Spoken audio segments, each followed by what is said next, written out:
In standard meditation practices, a common instruction is to keep your seat. People who say they can't meditate are generally saying that they have a hard time staying with the meditation and not aborting after a few minutes. The urge to stop meditating is common and normal, and that's where the interesting part is. Why can't we just sit still and be comfortable? The answer is generally that our thoughts and emotions are unpleasant, and that this makes our bodies uncomfortable. It's also the case that our uncomfortable bodies make our thoughts and emotions unpleasant. And I tend to agree with the supposition that this is related to how much we chronically push away our difficult emotional energy through all kinds of business and distraction. So at the moment we stop all activity and just sit, the suppressed, restless energy is there in the foreground rather than following behind us. With cold water immersion, it's a lot more clear why we don't want to just sit there. Our survival brain circuits are telling us to get out to preserve our energy and not get hypothermia, and it uses any convincing emotion or thought needed to get us to comply. But as long as energy and time are sufficiently abundant, there's no survival danger to us if we stay in the cold water for a brief time. And I'm sure that the temperature and duration that's safe is particular to each person. The difference between normal meditation and meditating in cold water feels to me like the difference between lifting a light weight for endurance and lifting a heavy weight that we can only move once or twice before our muscles fail. It's far more difficult to stay seated, but we only have to do it for a minute or two. And like lifting heavy weights can create muscular and neural strength that makes lifting light weights feel like a piece of cake later, staying in the intensely cold seat for a couple of minutes is a practice that can make the comparatively mild discomfort of a meditation seat feels significantly easier to stay in. I don't think one practice is better or more important than the other. With exercise, I try to balance strength and endurance workouts because I want to have a blend of both to have a well-rounded physical condition rather than a narrow set of abilities. So I also try to balance the short duration and high intensity of cold water sits with the longer duration and lower intensity of meditation. And my meditation is often some sort of meditative activity, like walking or working with my hands. To me, the point of these kinds of practices is to marry them with life, which brings both big and small challenges. I think that cold water practice can help us prepare for the more intense feelings of those larger challenges. It also helps us learn how to simply be, which requires an ability to surf some discomfort waves before stillness sets in and rest takes hold. How psychotherapy works is complex and mysterious. There might be thousands of books written on what good psychotherapy consists of and how it works, often in ways that contradict each other. If pressed to simplify psychotherapy into a few core foundations, I'd say that one of them might be that it's a process of assisting someone in facing difficult emotional states by providing a context and relationship in which they feel confident that it will be beneficial on the other side of those difficult states. What does this have to do with cold water immersion? Cold water immersion is like a steep hill, on the other side of which is a nice downhill ease and lightness. But to get to that downward slope of increased energy and aliveness, we first have to face some pretty intense discomfort and even pain, the colder the water is. And the discomfort of cold water is not merely physical, but also emotional. Submerging our bare skin in very cold water immediately induces anxiety, which is a survival response to prevent losing too much energy or dying. Evolution presumably favored the survival of those of us who felt some anxiety in response to cold water more than those who had no anxiety about it. This presents a great opportunity for learning how to tolerate some very hard emotions in a safe and controlled way. According to hypothermia charts, the expected survival time in water that is 40 degrees Fahrenheit is about 30 minutes. I'm assuming this is an average time, and the number for any given individual could be far higher or lower. A long cold plunge for me is probably about 1/10 of that time in that temperature. Often, it's more like 1/20th of that time. I feel cold when I get out, but I also feel good and quite safe, because I listen to my body, which I would always recommend, along with starting easy and conservatively with both time and temperature. The point for me is to have a challenging and positive experience, not something overly stressful. The goal is to heal. I try to stay in long enough to practice facing some difficult physical sensations and emotions, staying with the experience by not immediately getting out. It's a brief but powerful few minutes. A heavy emotional lift that makes the lighter emotional stresses of everyday life easier. I'm not completely sure if the tolerance of purely physical pain directly transfers over to the tolerance of emotional pain. In my experience, physical pain usually also involves some emotional pain. For example, if I go running for long enough, I feel some emotional discomfort by the end of it. Knowing when to push through discomfort and when to back off in any domain is a discernment that I think grows from experience, walking the line between too hard and too easy. I think the skill of finding the just right range of stress in one domain, such as cold water immersion, tends to transfer over into other domains. Therapy is often about wading into uncomfortable emotions, but not too uncomfortable. I might call this just right amount of emotional challenge emotional hormesis. Not too little emotion that we are avoiding and repressing it, but not too much emotion that we are overwhelmed and thrown out of balance. Therapy is similar to the water in that way, which is why people are often both excited about it and scared of it at the same time. We get uncomfortable on purpose because we know there are potential mental health benefits, but we don't go overboard and get emotional hypothermia or hyperthermia. After a cold water plunge, almost everything else feels easy for a time. That effect passes fairly quickly, but some small remnant of it stays with me. Maybe only 1% of the increase in resilience is there when I wake up the next day, but then another 1% can be built on top of that by continued time spent in the therapeutic range. Emotional regulation is the process of managing and modifying our emotional responses in order to adapt to situations. I would say that it has always been a key goal of psychotherapy and a key skill for a successful life. Oh man, it's been like a week. Feel the difference.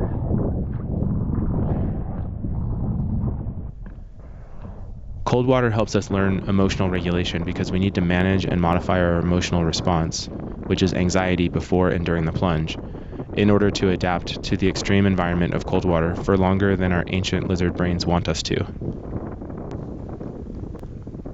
One route to emotional regulation is observing, challenging, and ignoring thoughts that exacerbate the emotions. I sometimes call this cognitive work or DIY cognitive behavioral therapy. Before going in the cold water, I noticed dread-fueled thoughts ranging from, "This might be dangerous," to, "I should save my energy for other things." These thoughts stem from uncomfortable emotions and also feed back into my body to amplify the emotions in a thinking-feeling loop. 2.5 Celsius. The thought side of this cognitive emotional loop can be managed by introducing preferred thoughts. For example, I might choose to willfully think about how present I feel during the plunge and how alive and energized I'll feel afterward, the empirically demonstrated health benefits, Wim Hof's adage that a cold plunge a day keeps the doctor away, or the other times that I've gone in the water and it's felt dangerous but I didn't even really shiver afterward, and that I probably didn't explore my therapeutic range as much as was possible. I remind myself to focus away from resistance thoughts like, "I don't want to be doing this," and toward the raw physical sensation of the icy water on my skin, reminding myself that it's only physical discomfort, not a true lack of safety, that my body is getting stronger from it, and that I can get out any time I want to. I remind myself of how the more effort I put into the plunge, the greater the reward is on the other side. The other side of the thinking-feeling loop can be managed by turning our attention toward the physical sensations of the emotions and open to them, accepting them for as long as they last, and trusting that they will pass in their own due time.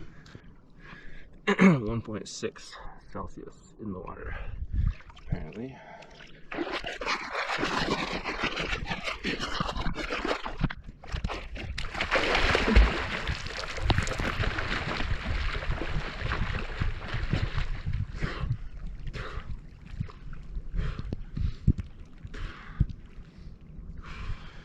People sometimes think that turning toward unpleasant emotions will perpetuate them, but in fact it helps to dissolve them. What perpetuates them is turning away from them and indulging in negative narratives that attempt to resist reality, minimize, or problem-solve away our feelings. Feeling hard emotions makes them eventually dissipate, while thinking about hard emotions tends to make them continue and sometimes increase. Running away from them with our minds rather than facing them in our bodies is what creates psychological suffering.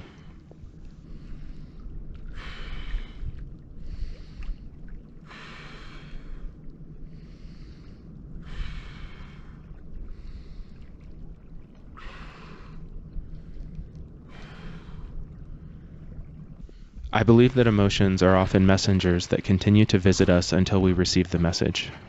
Our bodies respond to life events in ways that our rational and cerebral intellects don't understand. Our guts, our hearts, our spines, our brainstems, and our cells undergo processes that are more removed from our fully formed thoughts. It takes time for the meaning of the complex symphony of body sensations to bubble up into our awareness as a real and genuine intuition. As Rumi wrote, "This being human is a guest house. Be grateful for whoever comes, because each has been sent as a guide from beyond." But because many of our emotions, like anger, sadness, fear, disgust, hurt, guilt, and shame, are unpleasant, we collectively tend to shut them down through compulsive, addictive, and numbing behaviors and thought patterns. It only works partially in the short term, though. Cold water provides a powerful opportunity to voluntarily practice choosing to stay with difficult physical sensations. Every second we stay in, we choose turning toward them because we trust it has virtue. While feeling sad, hurt, angry, or afraid are not the same as feeling cold, they all ultimately take place as a challenging and painful physiological experience. The cold might be experienced as pain on the skin surface, an ache in the hands, or shivering, whereas an emotion might feel like a contraction in the heart area, a throbbing in the head, a lump in the throat, or any other sensation.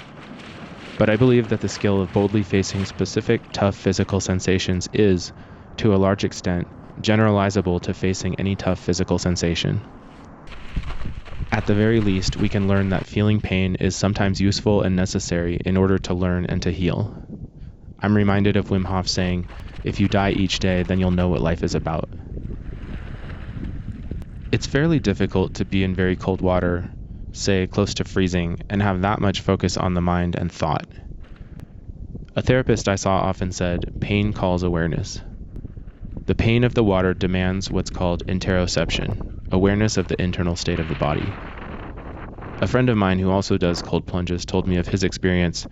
It's pretty hard to make a shopping list when you're in cold water. Complex and creative thinking is a wonderfully adaptive tool that humans have, but it can be used for good or for ill, and a key skill of a good life is learning how and when to use the tool of thought. Stopping its use is as important as learning how to use it. I don't remember anyone in school ever telling me how to put down my thinking mind. Cold water is a way to learn how to turn off the tool of thought by turning up the levels of physical sensation. Thinking has momentum to it. Once our minds get going, it can be tough to stop that inertia. Shifting focus from the mind to the body can be like pulling a train off one track and getting it onto another one. I think that most people most of the time are pretty firmly on the thought track, dissociated from their bodies to a large degree. I include myself in this more often than I'd like to admit.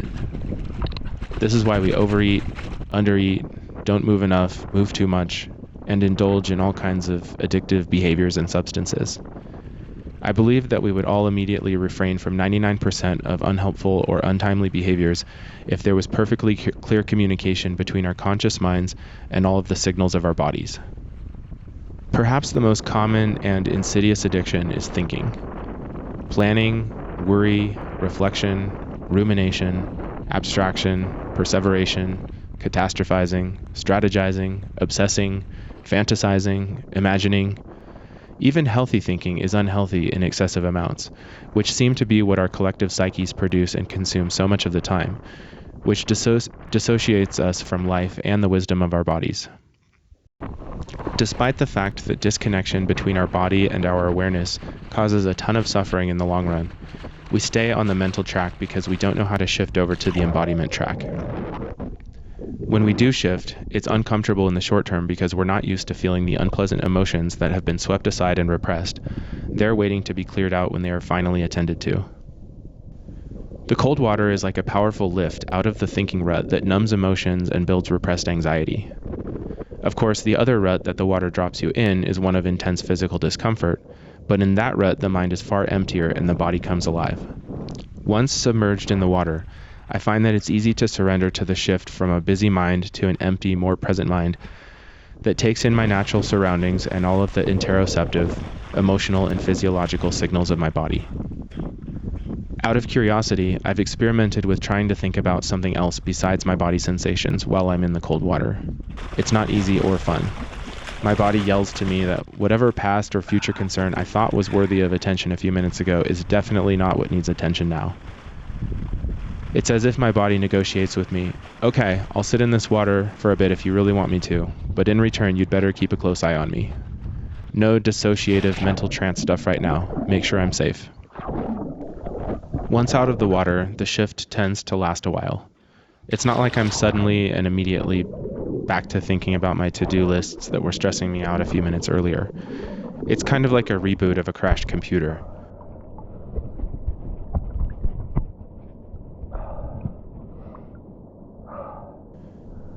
As I warm up, my mental activity becomes more engaged and online, but the cache and junk files are cleared.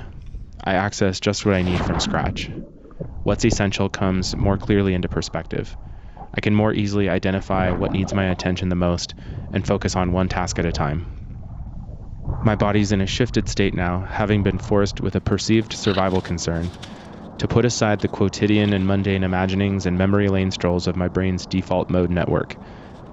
And that state feels good emotionally. At the same time, I'm likely still physically uncomfortable, often shivering. A good shiver that lasts for several minutes afterward is a sign to me that I really did the work. If I'm not shivering, I know that I could have done more, but I still consider it a productive achievement that I got in for a while.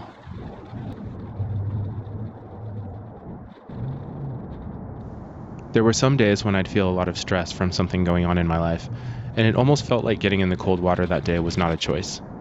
It was something I knew I needed, a requirement. The greater the stress, often the more urgency I'd feel to do the practice. I believe that the majority of my stress comes from the way I'm thinking about a situation and not usually from the situation itself. The tricky thing is that in the middle of an ordeal, it really does seem like it's the situation that's the source of suffering. It's usually on the other side of the suffering that we tend to see more clearly how we were creating suffering through some sort of resistance to what is, to physical or emotional pain of some kind. How many times do we go to bed worried about a problem and then feel energized the next morning by some clarity of what needs to be done about it?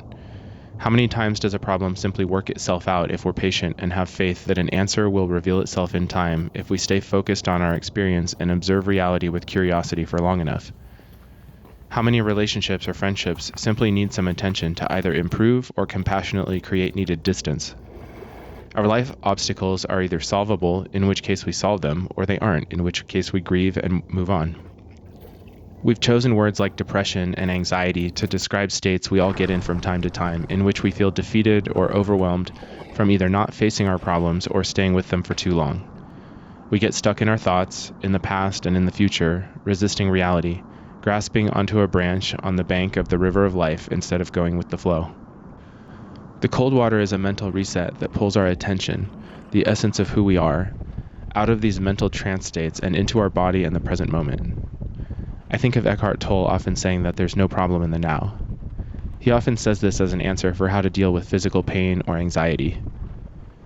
My definition of worry is an excessive and unproductive amount of thinking about the future in an attempt to shield ourselves from pain down the line. Often, deliberate thinking and strategizing isn't even what's needed.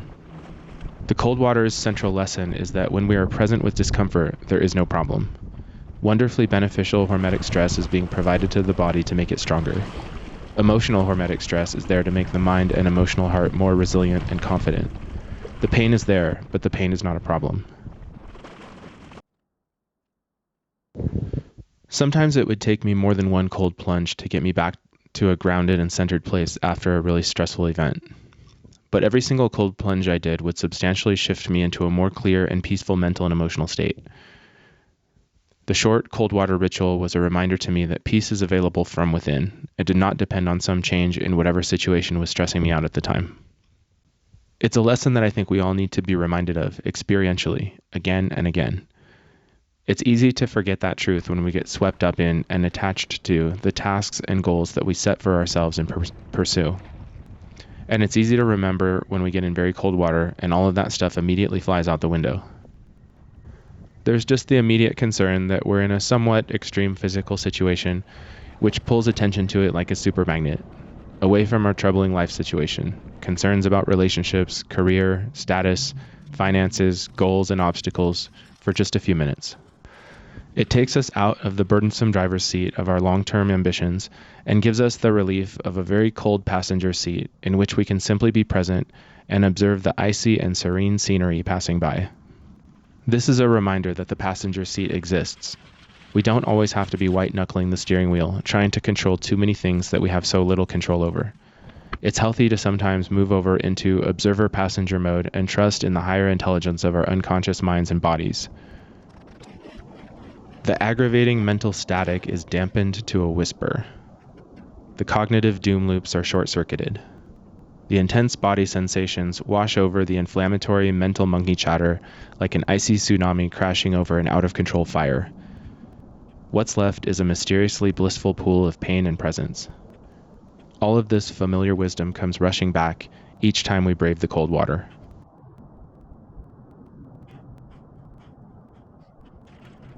One of the most common questions I'm asked by clients is how to deal with very difficult emotions. To me, this is one of the most important questions anyone can ask in life. They're asking how to deal with an emotional elephant that's frightened or angry or grief-stricken. They're asking how to have inner peace in the face of outer struggle. If the answer to this question is sufficiently learned and mastered, therapy is probably over. We've all noticed that our sense of peace and contentment tends to vary along with our context. Whether we're at work or on vacation, hungry or full, rested or fatigued, looking at a beautiful landscape or an urban eyesore, hearing a sweet sound or an irritating cacophony, feeling loved or feeling unloved, enjoying significance or feeling unimportant, our emotions respond to our context. On the other hand, we've also noticed that our sense of peace and contentment does not perfectly correlate with our context, and we've all felt unhappy or happy in surprising situations that didn't account for the peace or angst that we felt. We've all had the disturbing thought that we should feel happier or less happy given what was going on at the time. We know that our context affects our emotions, but we also know that it far from determines our emotions, and it's not exactly easy to comprehend what mediates the extent to which we can have a pleasant inner experience in the midst of an unpleasant context.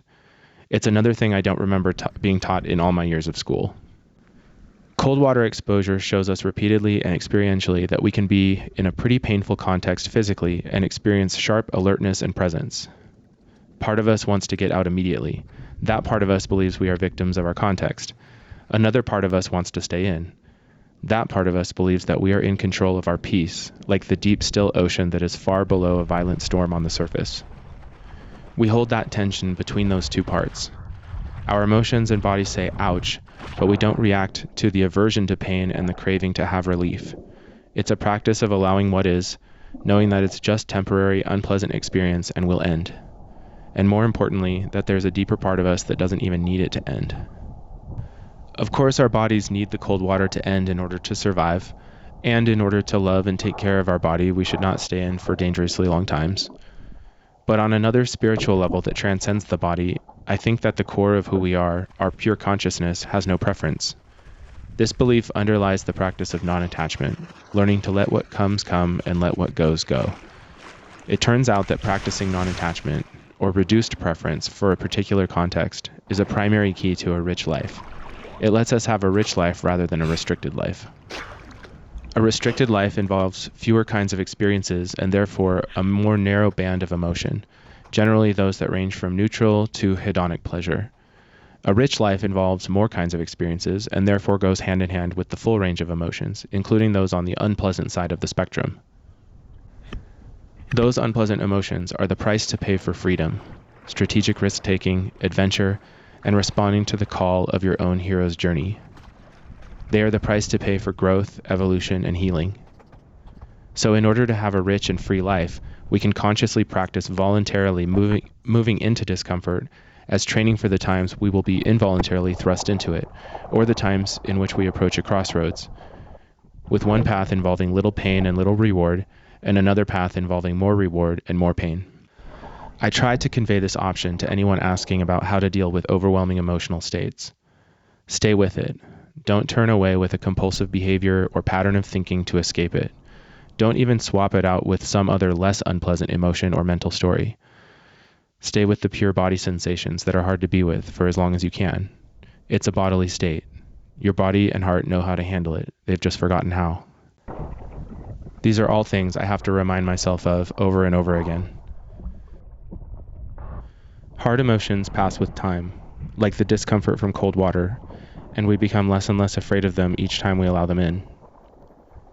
Difficult emotional energy can run its natural course rather than being blocked. Blocking emotions is like blocking the colon. Nothing good comes of it.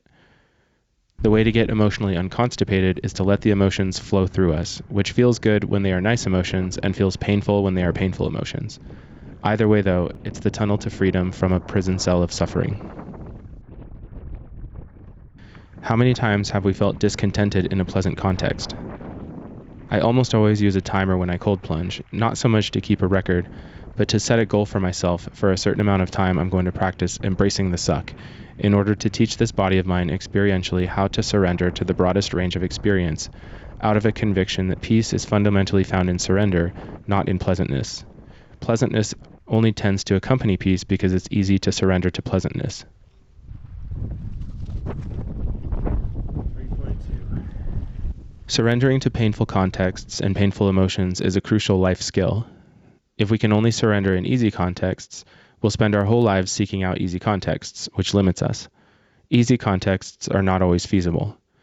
Our bodies evolved to function best and live longer with some degree of food restriction to allow for important processes that are incompatible with digestion. So if we optimize for easy by always obeying food cravings, we sacrifice health, and then we're right back at hard again because it's hard to be unhealthy. Our best personal growth and contributions come from challenging, tiring, and sometimes uncomfortable hard work and sacrifice. So if we take the path of least resistance by avoiding hard work, we sacrifice our growth and sense of being useful to others, which are essential human needs. Not having those needs met is pretty hard. Hard outer and inner contexts aren't so easy to avoid, it seems. As we figure out this law of being human over the course of our lives, we get wiser. Instead of asking how to avoid hard things, wisdom guides us to increasingly ask how to have a peaceful experience of hard experiences. Well, cold water is a hard experience. When we voluntarily enter it, we declare to ourselves and to the universe that we're seeking peace rather than avoiding difficulty. Surrender doesn't mean that we have to live with pain forever, and it doesn't mean we should necessarily choose pain when we have a choice. Sometimes we have a choice when the pain is voluntary, and sometimes we don't when the pain is involuntary. With cold water immersion, we choose pain for a short time, then we choose to leave the pain by getting out and warming up. That applies when the pain is a choice. We stay within our hormetic therapeutic range. In this respect, cold water practice is easy compared to many other potential situations in life, in which the duration and the degree of pain is not within our immediate or even our eventual control.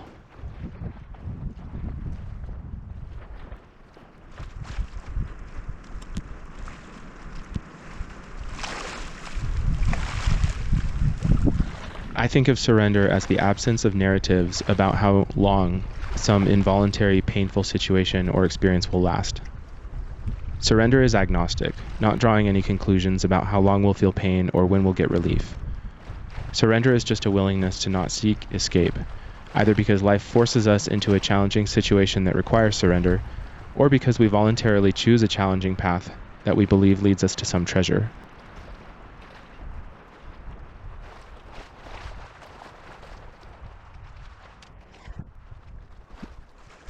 In a different way, surrendering to involuntary pain is simpler, since there's no second part of us that's choosing to subject ourselves to the pain. An example might be fighting a flu virus with a high fever. We can't simply step out of the illness when we feel like we found our hormetic therapeutic range of challenge. It's not up to our voluntary control. It's up to the interplay between the microbial invader and our immune system. We have only one job in that case: open up to the experience. With voluntary pain like cold water exposure, I notice I have two simultaneous jobs that feel like they're done with two different parts of myself. One part of me, very much in control, forces myself to get in the water and stay in. And a second part of me lets go of control and opens up to the pain. The second job is the surrender part. I think the more important one, to prepare for both the voluntary and the involuntary challenges of life. Any voluntary discipline practice, such as exercise, fasting, meditation, or committing to a project, is a paradoxical practice of control and surrender. We use control to create a container of discomfort, and then we surrender within that container. Choosing to get in cold water is a metaphor for choosing to lean into emotional pain, because it is literally a choice to lean into physical pain.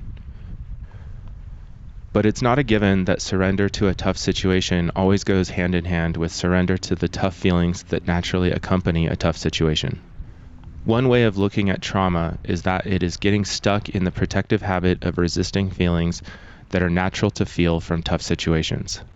The resistance may have been necessary during traumatic events, similarly to how inflammation is necessary for some time after a physical injury. But chronic inflammation is a problem, as is chronic emotional resistance. Metaphorically, emotional resistance would be like never going into the cold water. The cold water could represent the scary and painful emotional energy that wants to be felt and released by diving into it. On a literal level, it's possible to go into the cold water or any other hard situation and be emotionally shut down, clenched up, and zoned out, just like it's possible to go to the gym and resist every minute of what could otherwise be a healthy and cathartic workout. It's possible to emotionally resist just about any activity or event in life. But the fact that cold water immersion is not typically dangerous if done safely, at the right temperature and for the right duration for a given person, and the fact that we're in control of how long it lasts by getting in and getting out, I think can make it a good candidate for building resilience, which is what is lost when trauma occurs. Trauma results in a sort of emotional cyst that gets energetically trapped inside the body for self-protection from the pain of it being opened up and surgically cleaned out. But stress kept inside manifests as edginess, dissociation, avoidance, negative thoughts, poor focus, and the many other potential trauma symptoms. In general, I believe that most mental illness symptoms stem from resisting difficult feelings that would be natural to feel as a result of various hardships. Voluntary exposure to cold water can be a do-it-yourself method of systematic exposure therapy and response prevention, known as ERP. The exposure is to the cold and emotional stress that results from it, and the response that is prevented is resistance, also known as shutting down or closing off the emotional heart.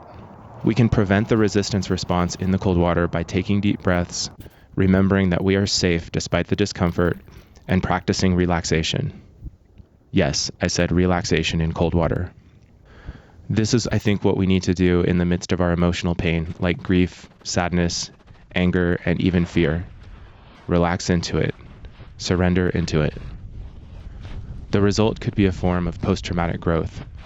The growth is the ability to open up to all of life, to go with the cold flow, to be with what is, to be present in a much broader range of possible experiences, not just the easy ones.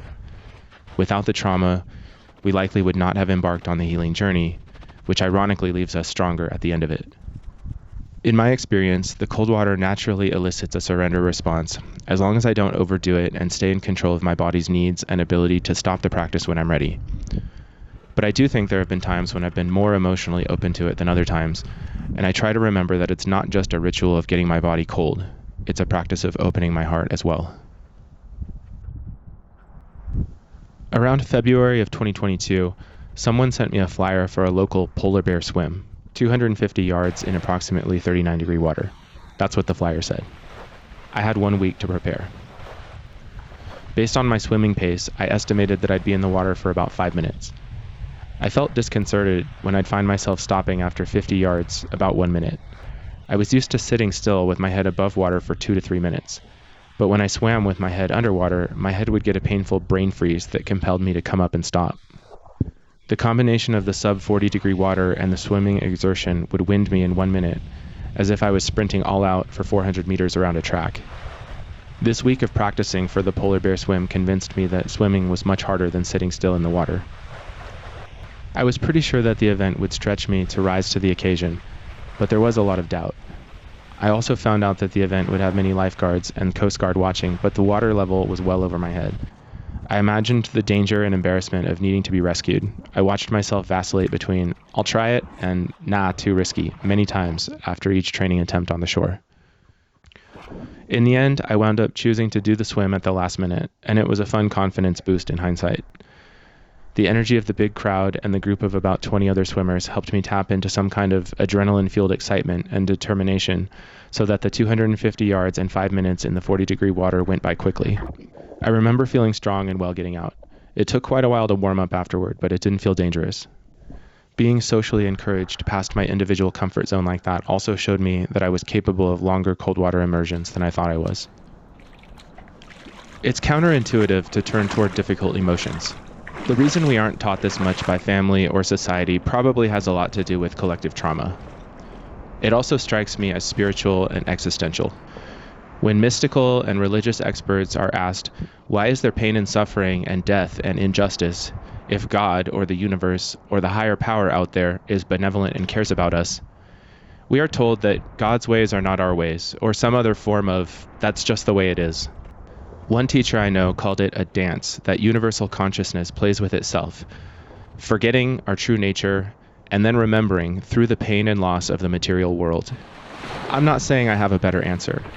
To me, it's a giant mystery why, at an absolute spiritual level, that there is pain and that we can't avoid that pain, and that in many ways going toward the pain is how we find peace, and turning away from pain is how we suffer, which makes the pain find us anyways. It seems to me that life is an oscillation of pain and absence of pain, and that voluntarily going toward the pain is the difference between a life of peace and a life of fear. It's been my experience that practicing turning toward one type of discomfort can be used as a template for turning toward another type of discomfort. Maybe that's why physical challenges can build character, which is what we call it when someone doesn't run away easily from difficult situations due to the challenging emotions involved.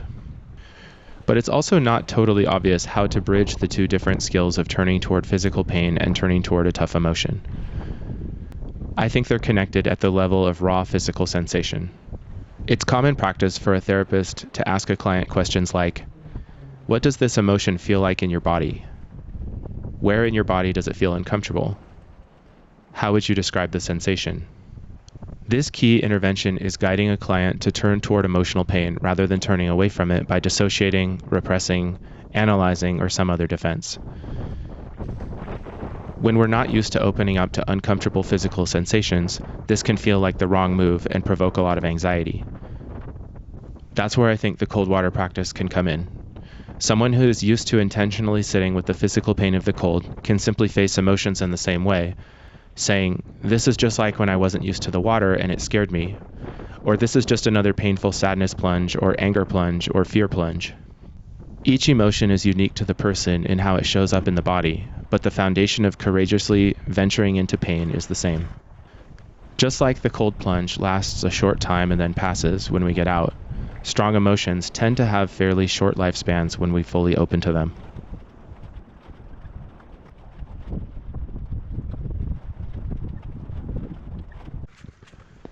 Here's a question. If doing hard things is so good for us and leads to a better life, then why aren't we all doing them all the time? I can think of at least two answers. The common sense answer is that we need time to recover from hard things. People can be in real danger in cold water for too long. We can exercise too much and cause injuries. We can put ourselves into all kinds of physical, relational, or emotional situations that are outside of our therapeutic range. I think a more interesting and less considered reason is that we simply don't believe in our bodies and hearts that the hard thing is good for us. We might hear about some research that says that cold water is good for physical and mental health, but that understanding will stay very compartmentalized in our intellectual minds until we experience it for ourselves firsthand. I heard about cold water many times before I finally got into an alpine lake in December with the intention of discovering the benefits for myself.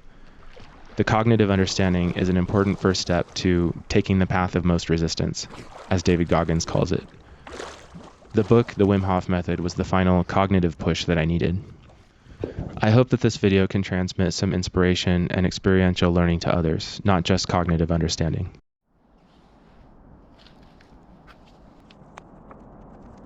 As kids, we learn about what's good for us and what's bad for us through the modeling of our parents, other family members, and members of other families, also known as our society, that we observe and interact with. If the grown-ups around us eat meat with every meal, we become little carnivores. If our parents are vegetarian hippies, we'll likely, at least for some time, listen to classic rock and eat a plant-based diet. We just learn, I guess this is what I should eat, because little humans are neurologically destined to assimilate into whatever culture they're raised in. Athletic or sedentary, technology-obsessed or Luddite, Passive or outspoken, we absorb the habits and beliefs of our tribe like good little sponges. This is how we survive in whatever epoch and region that fate plops us into along the space-time continuum. If born in ancient Sparta, you're probably best off absorbing the Spartan culture. This allows human societies to be incredibly adaptable by changing in just a few generations, to an unprecedented degree in the animal kingdom.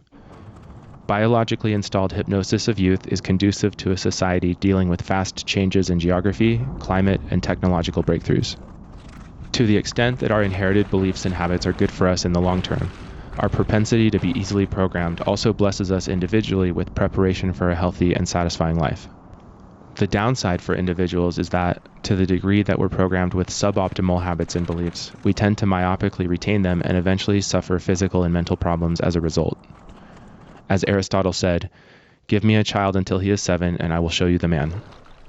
It takes significant energy and attention to reprogram ourselves with improved habits and beliefs. This is another way of seeing the arduous and worthwhile road of psychotherapy and psychological healing more generally. Part of the plight of modernized humans is that we have nearly limitless access to pleasure and comfort, and we are not forced to maintain our bodies or our minds through daily modern work and life.